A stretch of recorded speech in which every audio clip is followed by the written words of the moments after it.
धर्म प्रेमी बंधुओं, सज्जनों, वात्सल्य की दिव्य धरोहर माताओं एवं बहनों, भारत के कर्णधार युवाओं, आज श्री रामचरितमानस की भारत को ही नहीं वरन पूरे विश्व को आवश्यकता है।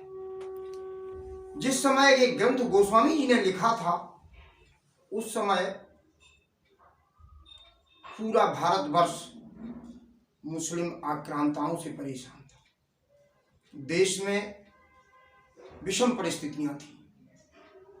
हिंदू धर्म को बचाने के लिए कुछ संतों की ही इतनी कृपा रही कि आज ये सनातन धर्म बच पाया है। तो इसलिए सबसे पहले मानस की चर्चा करने के पहले आज हम प्रारंभ कर रहे हैं मानस का मंगलाचरण, और उसके पहले गोस्वामी जी की जीवनी पर कुछ थोड़ा सा प्रकाश डालने का प्रयास करेंगे। आप लोग जरूर सुने। और आज ये पहले दिन की कथा है। इसके बाद प्रतिदिन हमारा ये YouTube चैनल पर छोटा सा प्रसारण 15-20 मिनट का डेली आपको सुनने को मिलेगा। क्योंकि आज तो लगभग 11-12 बजे प्रारंभ हुआ है, लेकिन अब इसके बाद में ये कथा शाम को 6 बजे से लेके 6-6:30 बजे से लेके 7 बजे तक प्रतिदिन सुनने को मिलेगी। बोलो सियावर रामचंद्र जी की जय। गोस्वामी जी का जन्म संवत 1554 में राजापुर गांव में हुआ था, जो बांदा जिला में था। वर्तमान में ये चित्रकूट जिला में। गोस्वामी जी का जन्म भी एक विलक्षण प्रतिभा है। गोस्वामी जी का जन्म एक विलक्षण तरह से हुआ। जन्म के 5वें दिन पिता और 7वें दिन माता का देहांत हो गया। अनाथ बालक की तरह बेचारे पाले गए। एक कवि ने बहुत अच्छी 4 पंक्तियां लिखी हैं कि सम्मत 1554 में जागा राजापुर का भाग, तुलसी ने तुलसी को जाया जो हिंदी का अमर सुहाग। नाम राम बोला था उनका, जन्मत राम नाम तत्काल। पितायात्मा राम देख कर बालक को हो गए निहाल। पर जब पाया जन्म मूल में तब आया मन में कुछ भास। त्यागा सौंप दिया मुनिया को, मुनिया दीनी नारी हरदास। मुनिया नाम की एक दासी थी जिसने गोस्वामी जी का लालन पालन किया। बाद में वह दासी ने फिर नरहरिदास जी को दे दिया और बस इनका बचपन बड़ा कष्टमय भी था। लेकिन जब गोस्वामी जी ने मानस लिखना की प्रारंभ किया है तो रामचरितमानस लिखना प्रारंभ किया, उस समय इनकी उम्र 77 वर्ष की थी। संवत 1554 में इनका जन्म हुआ है और संवत 1631 में उन्होंने श्री रामचरितमानस को लिखना प्रारंभ किया है। हालांकि ये लिखा रामचरितमानस में, लेकिन गोस्वामी जी इतने महान कवि थे, इतना महान व्यक्तित्व था कि उन्होंने उस रचना का श्रेय अपन को न दे करके किसी दूसरे को दिया। अभी किसी से हम पूछें कि रामायण पुराना ग्रंथ है या श्री रामचरितमानस, तो 99.99% लोगों का विचार यही, उत्तर यही होगा कि रामायण प्राचीन है। लेकिन गोस्वामी जी के अनुसार रामायण से रामचरितमानस प्राचीन है। कल्प बीत गए, युगों की तो बात छोड़ दो, कल्पांतर पुरानी है। गोस्वामी जी लिखते हैं, मानस में लिखा है कि रच महेश निज मानस राखा, और पाए सो समय शिवासन भाषा। ताते नाम धरेउ रामचरित मानस वर।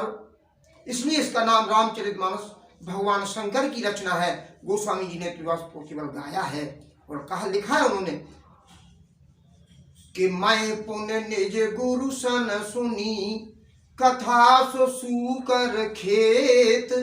और समझ पर हूँ नहीं बालपन, तब अति रहूं अचेत। जदप कहेउ गुरु बारह बारा, समझ परेउ कछु मत अनुसारा। जिस समय गोस्वामी जी ने मानस को गाया है उस समय भारत की में हिंदी का स्वर्णिम काल था, भक्ति काल का समय था।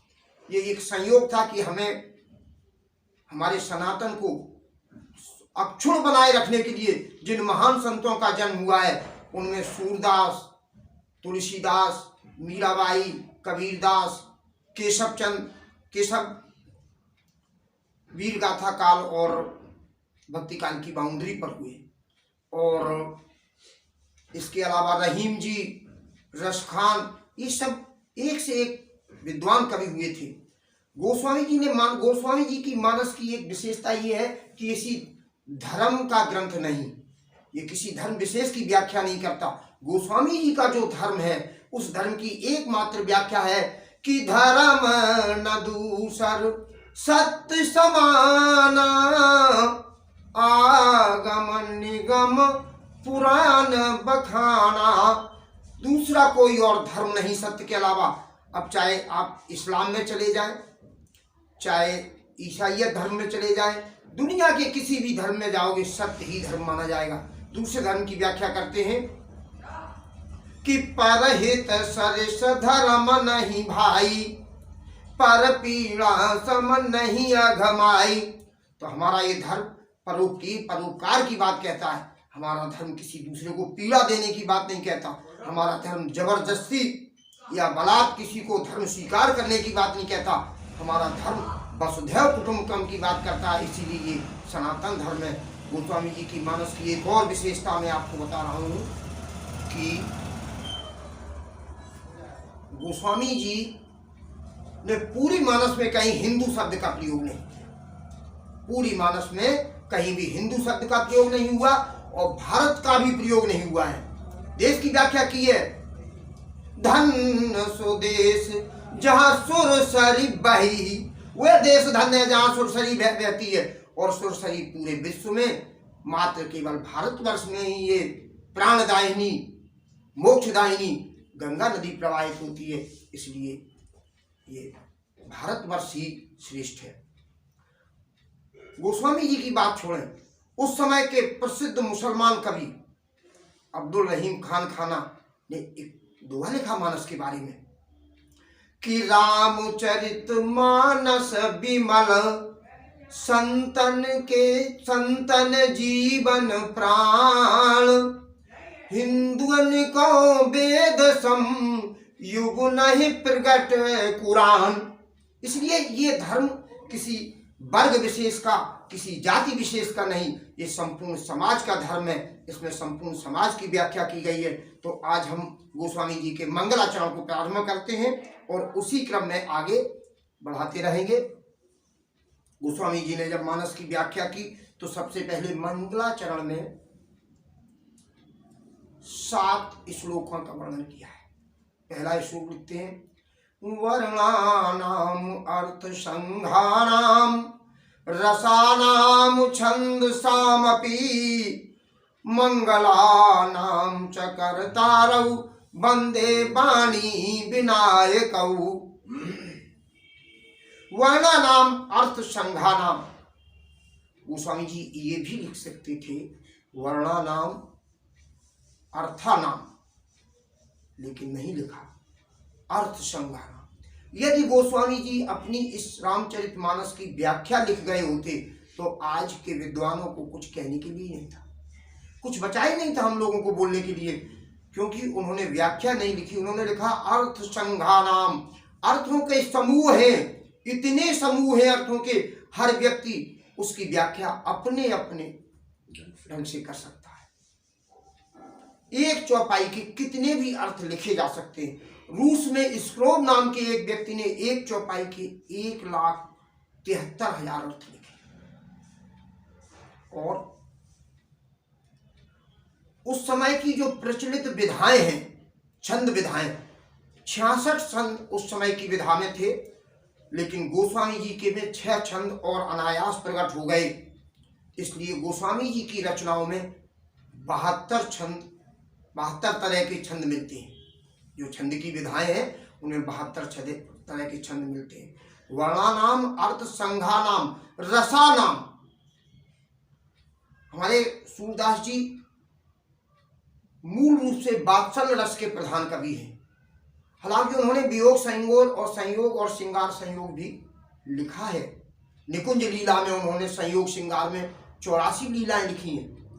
परंतु गोस्वामी जी के साहित्य में उनके जितने 12 ग्रंथ हैं, दोहावली, कवितावली, गीतावली, कृष्ण गीतावली, पार्वती मंगल, जानकी मंगल, विनय पत्रिका, रामचरितमानस, सभी में हर रस का प्रयोग किया गया है।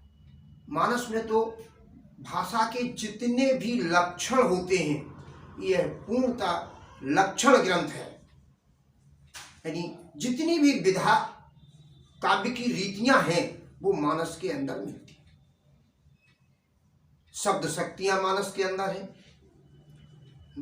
10 रस मानस के अंदर है, सारी चीजें लिखी हैं। इसलिए कहते हैं वर्णानाम, अर्थ संघानाम, रसानाम च छंद सामग्री। संपूर्ण छंद इसमें समाहित हैं, संपूर्ण रस समाहित हैं। मंगलानाम च कर्तारम, और ये मंगल को करने वाली वंदे वाणी विनायको। इस तरह से माता सरस्वती का और गणेश जी का पूजन करते हैं। कुछ हमारे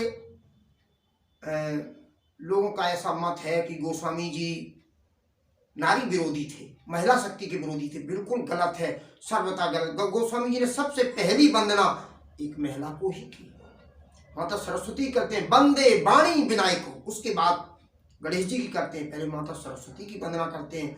और भी नारी शक्ति के लिए तो गोस्वामी जी ने सबसे लिखा है कि जननी सम जानौ परिनारी, मंगलानाम च कर्तारौ, वंदे वाणी विनायको। दूसरे श्लोक में गोस्वामी जी ने शंकर जी की वंदना की है, पार्वती की वंदना की है। भवानी शंकरौ वंदे श्रद्धा विश्वास रूपणौ। भवानी शंकर, माता पार्वती और भगवान शंकर जी की वंदना करते हैं किस रूप में? श्रद्धा विश्वास रूपणौ। आज के कलिकाल में दाम्पत्य जीवन में ये समझना बहुत जरूरी है। शंकर जी जैसा दाम्पत्य जीवन शायद इस धरती पर किसी का नहीं हुआ। सबसे आदर्श जीवन है। जब शंकर जी की हम व्याख्या शिव चरित्र में करेंगे तब उसको विस्तृत रूप से बताएंगे, परंतु आज संकेत में बता रहे हैं कि आज की कोई भी हमारी बेटी श्रद्धा अगर अपने पति से रखेगी तो उसका विश्वास अर्जित कर लेगी। माता भवानी की अपार श्रद्धा भोले बाबा से है, इसलिए उनका विश्वास अर्जित है। तो पति पत्नी में एक तारतम्य होना चाहिए श्रद्धा और विश्वास का। अंग्रेजी में किसी ने बहुत अच्छी सूक्ति कही है, love each other, believe each other. एक दूसरे पर विश्वास करें, एक दूसरे से प्रेम करें, और यही भगवान शंकर का निर्देश है। वंदे भवानी शंकरौ वंदे श्रद्धा विश्वास रूपणौ या बिना न पश्यंती। इसके बिना श्रद्धा और विश्वास के हम अपने हृदय में बैठे हुए परमेश्वर को, परमात्मा को नहीं देख सकते हैं। मंगलाचरण में गोस्वामी जी ने 7 श्लोक लिखे हैं और इनमें 9 देवताओं की वंदना की है। वंदे भवानी शंकर, पार्वती जी, गणेश जी।